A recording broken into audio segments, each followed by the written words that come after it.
5 نیروی ویژه نظامی برتر 2026. چطور متور؟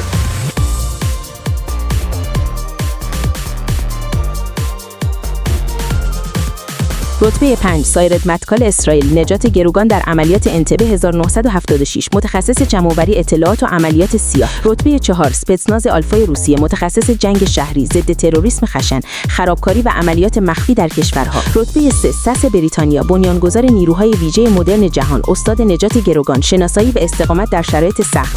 رتبه 2 نیوی سیلز، دفگروه آمریکا، عملیات در دریا، هوا و زمین همزمان، سابقه کشتن بن لادن، دارای فناوری پیشرفته. رتبه 1 دلتا فورس آمریکا، انجام عملیات فوق پیچیده علیه اهداف با ارزش بالا، محرمانه ترین، مجهزترین و شکست ناپذیر. لایک و سابسکرایب یادتون نره.